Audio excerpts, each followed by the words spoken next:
और आज की एक और बड़ी खबर करतारपुर गुरुद्वारे को लेकर पाकिस्तान की एक नई चाल सामने आई है। करतारपुर गुरुद्वारे के रख रखाव का काम पाकिस्तानी सिख गुरुद्वारा प्रबंधक कमेटी से छीनकर एक नए संस्थान को सौंप दिया गया है। पाकिस्तान की इमरान सरकार ने गुरुद्वारे के रखरखाव की जिम्मेदारी अब ईटीपीबी यानी कि एक्यूट ट्रस्ट प्रॉपर्टी बोर्ड को दे दी है। इस बोर्ड की प्रोजेक्ट मैनेजमेंट यूनिट में 9 सदस्य हैं।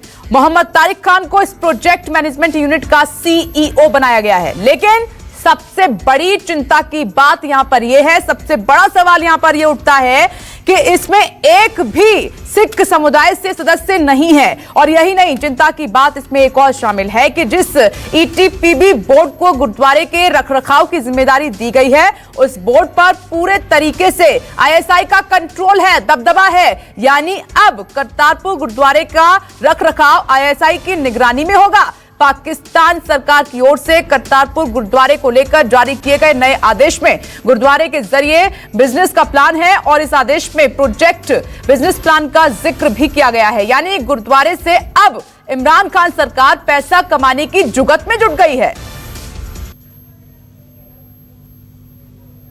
सिखों से गुरुद्वारे का कंट्रोल छीनकर एक नॉन सिख बॉडी को दे दिया जाए। वो तय करेंगे वहां ग्रंथी कौन होगा, वो तय करेंगे लंगर कौन चलाएगा। और कहा गया कि ये सेल्फ फाइनेंसिंग बॉडी होगी, मतलब जो गुरु घर की लंगर जो माया भी है वो भी वो तय करेंगे कैसे खर्च करनी है।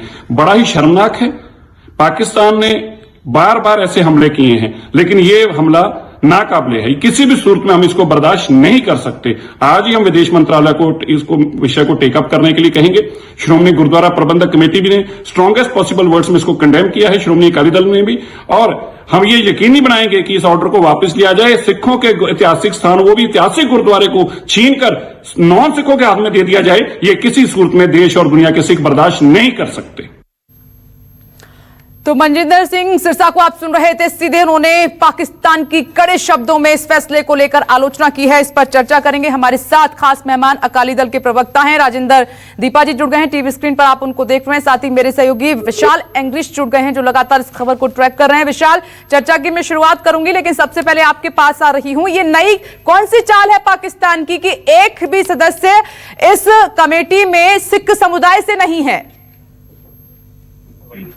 देखिए, शुरू से ही इस बात का अंदेशा था, जो अब धीरे धीरे वो साफ भी हो रहा है। और यही कारण है कि लगातार ही भारत सरकार भी इसको लेकर देख भी रही थी कि किस तरह से पाकिस्तान जो कदम उठा रहा है। और अब जो बिल्ली है वो थैले से बाहर आ गई है। और सारे का सारा जो प्रबंध था श्री करतारपुर साहिब गुरुद्वारे का, क्योंकि सिखों की श्रद्धा का केंद्र माना जाता है और सारे संसार से सिख यहाँ पर आकर अपनी अकीदत के जो फूल है वो भेंट करते हैं। और श्री गुरु नानक देव जी की पवित्र स्थली कहा जाता है।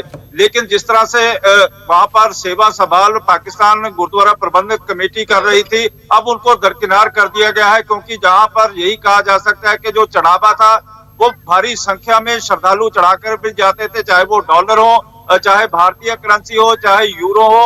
और उसी को देखते हुए पाकिस्तान सरकार ने ये कदम उठाया है कि सारे का सारा जो प्रबंध है वो अपने हाथ में ले लिया है। और इमरान सरकार ने ये नोटिफिकेशन जारी भी किया है। और इसी नोटिफिकेशन में ये कहा गया है कि जो गुरुद्वारे की पूरा का पूरा जो प्रबंध था, सेवा थी, संभाल थी, और जो प्रोजेक्ट बनने हैं वो ये कमेटी करेगी। और इस कमेटी में खास बात यह है कि सिखों के एक भी प्रतिनिधि को इसमें जगह नहीं देगी, जिनको गुरुद्वारा की सेवा संभाल के लिए पूरी तरह से जिसको जानकारी हो। लेकिन किसी को विशाल, बिल्कुल ये अपने आप में बहुत बड़ा सवाल है। ये सिखों का पवित्र स्थान है और उनकी मन्नत थी, उनका सपना था, वो साकार हुआ। लेकिन जो पाकिस्तान ने चाल चली है, इसकी कड़े शब्दों में निंदा हो रही है। और इसमें दिलचस्प बात यह है, चाल इसी से समझ में आ जाती है कि इस बोर्ड जो है आईएसआई के अंडर में है। क्या प्लानिंग है?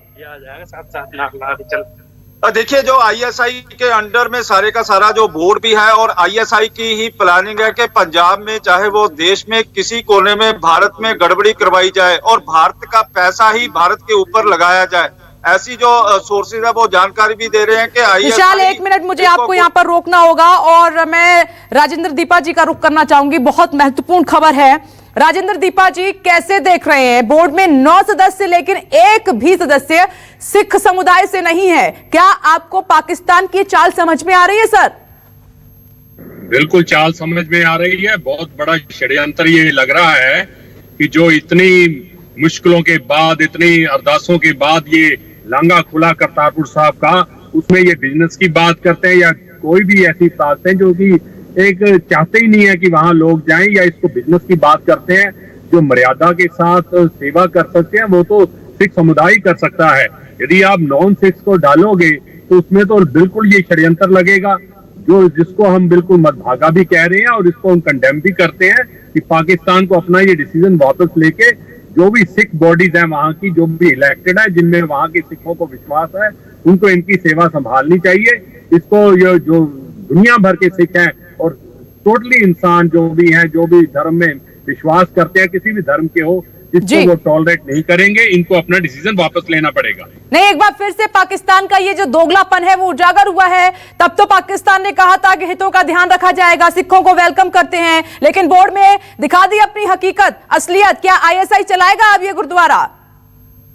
वैसे ही पाकिस्तान को आईएसआई चला रहा है, इसमें कोई दो राय नहीं है कि ये जो भी ये किया है कि नॉन सिख इस मैनेजमेंट को देखेंगे, इसमें आईएसआई का हाथ है और बहुत बड़ा षड्यंत्र है कि अब ये मजबूर कर रहे हैं कि इंडियन सरकार इस लांगे को अब दोबारा खोले ना खोले, और यहाँ यदि नहीं खोलते तो यहाँ सिखों में और हमें सभी लोगों को जो सिख धर्म में गुरु नानक नाम लेवा है उसमें विश्वास रखते हैं, उनकी सबकी डिमांड जाएगी। सर बहुत माफी के साथ मुझे यहाँ पर रोकना होगा, आपको वक्त की कमी है, चर्चा को यही विराम देना होगा। मुद्दा बहुत बड़ा है और पाकिस्तान ने एक बार फिर से अपनी असलियत दिखा दी है। देखिए, बोलता कुछ और है, करता कुछ और है। आपका बहुत बहुत शुक्रिया जुड़ने के लिए।